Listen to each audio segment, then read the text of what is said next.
गौरव गोगोई जी, अगर आप ईमानदारी से यह बात कहते कि मेरी सरकार ने विजय माल्या को 8,040 करोड़ का लोन दिया, ऋण दिया और वो लेके भाग गया, तब हम मानते कि आप ईमानदार हैं। आप तो ईमानदार हैं नहीं। आपने चोरी करवा दिया, आपने चोरी करवा दिया और जब चोर भाग गया तो हल्ला कर रहे हैं चोर काहे भाग गया, चोर काहे भाग गया, चोर काहे भाग गया। अरे वाह भाई। सभापति महोदय,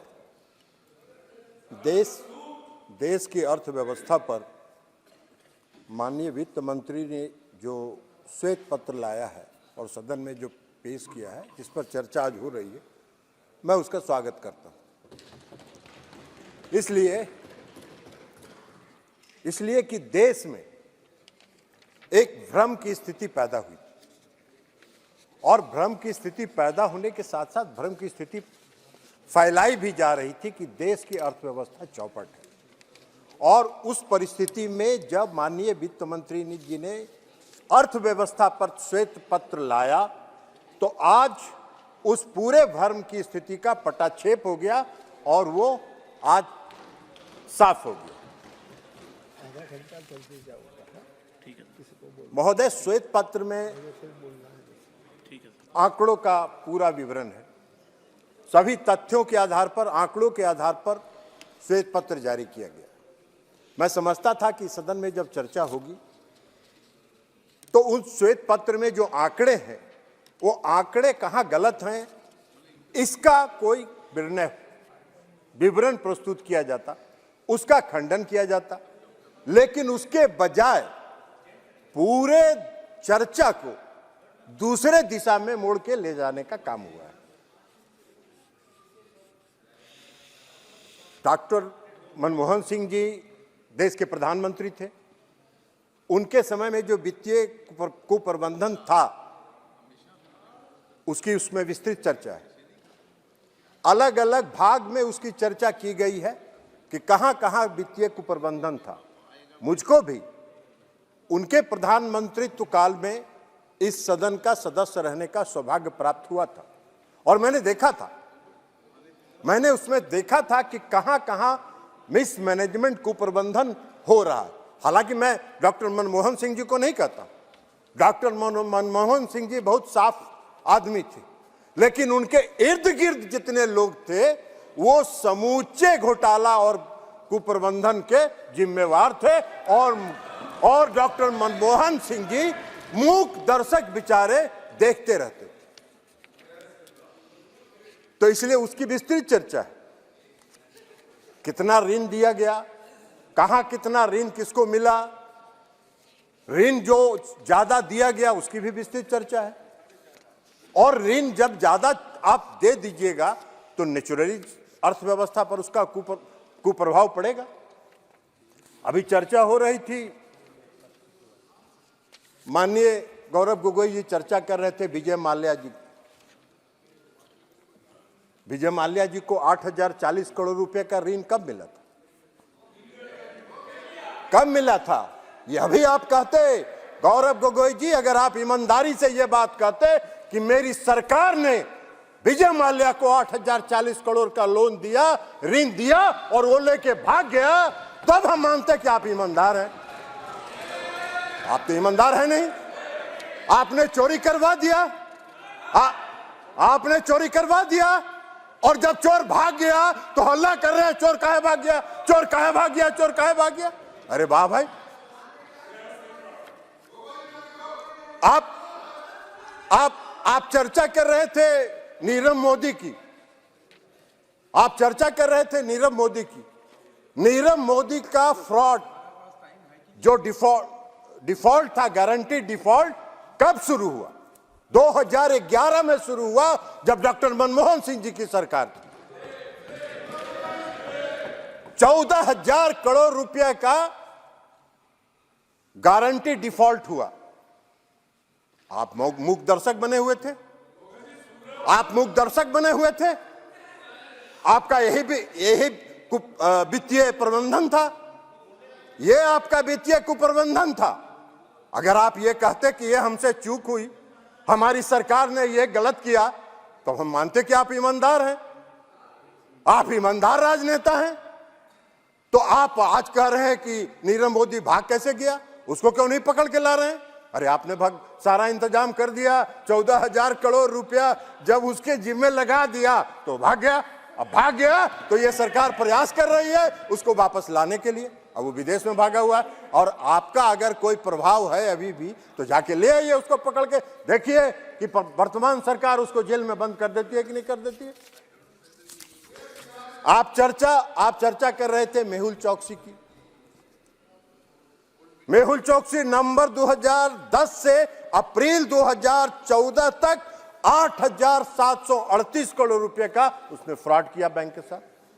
किसकी सरकार थी? आपकी सरकार थी, डॉक्टर मनमोहन सिंह जी की सरकार थी। और यही तो श्वेत पत्र है। और श्वेत पत्र में है क्या? आपके वित्तीय कुप्रबंधन की चर्चा है श्वेत पत्र में। जो काम आपने किया है उसी को दर्शाया गया, उसी का आईना है इस श्वेत पत्र में, और आपको खराब लग रहा है। मनीष तिवारी जी बोल रहे थे, उन्होंने चर्चा शुरू की, उन्होंने कहा राइट टू एजुकेशन एक्ट हमारी सरकार ने शुरू किया। अरे इस देश में सर्व शिक्षा अभियान किसने शुरू किया था? इस देश में सर्व शिक्षा अभियान 2004 में 9वीं पंचवर्षीय योजना में आदरणीय अटल बिहारी वाजपेयी जी ने शुरू किया था।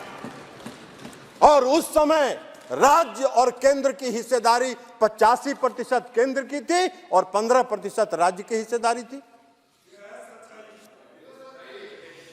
आप वह 10वीं पंचवर्षीय योजना में भी लागू रहा, 11वीं पंचवर्षीय योजना में भी लागू रहा, लेकिन 2010 में उसको आपने खत्म कर दिया और उसको समाप्त कर दिया। और यही नहीं किया आपने।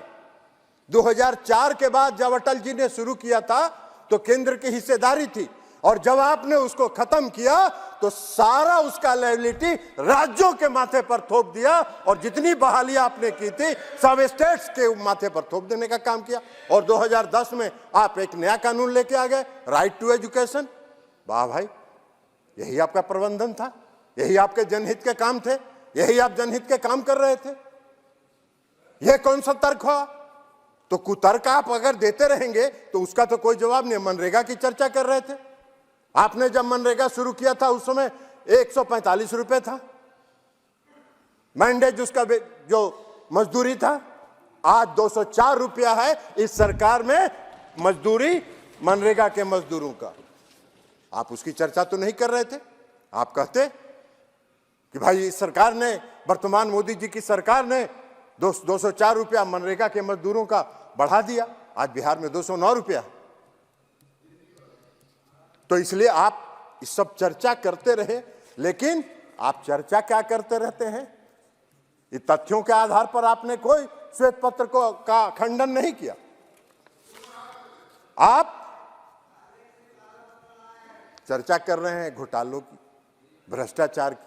मैं भी सदन का सदस्य रहा, 15वीं लोकसभा में भी, 14वीं लोकसभा में भी और 15वीं लोकसभा में, जब आपकी सरकार थी 2010 से 2014 तक, 4 से 14 तक, 2004 से 2014 तक कोई ऐसा सत्र सभापति महोदय जब नहीं होता था, कोई ऐसा सत्र नहीं होता था जब एक नया घोटाले की चर्चा उस सदन में और उस सत्र में नहीं होती थी। कोई भी सदन। कोयला घोटाला हुआ, स्पेक्ट्रम घोटाला हुआ, हम किसी का नाम नहीं ले रहे। कोयला घोटाले में कौन कौन लोग थे, सबका पर्दाफाश हो गया। स्पेक्ट्रम घोटाले में कैसे हुआ, यह भी पर्दाफाश हो गया, सब जान गए। रक्षा घोटाला में कहां विमान की खरीद में, रक्षा के सामानों की खरीद में कहां सौदेबाजी हो रही थी, कमीशनबाजी हो रही थी, यह सब घोटाला की चर्चा हुई, उस सदन में चर्चा हुई। राष्ट्रमंडल खेल जो हो रहा था, कॉमनवेल्थ गेम्स, उसमें जो दिल्ली के आपके नाक के नीचे, आपकी सरकार के नाक के नीचे जो घोटाला हुआ, उसको भी सबने देखा, इस देश ने देखा, हर व्यक्ति ने देखा। अब आप कह रहे हैं शारदा चिट फंड, कितना बड़ा घोटाला हुआ Sharda chit fund. Chit fund company ने किसका पैसा लेके गायब हुआ? कौन थे वो लोग जिनका पैसा लेके गायब हुआ? शारदा चिट फंड के मार, मध्यम वर्ग के लोग, मजदूर वर्ग के लोग, उनका पैसा लेके गायब हुआ। और किसके राज में घोटाला हुआ शारदा चिट फंड, इस पर आपको बोलना चाहिए था। आप नहीं बोल रहे हैं, कोई नहीं बोल रहा है। तथ्यों के आधार पर आपका बोलना चाहिए, वह भी आप नहीं बोल रहे।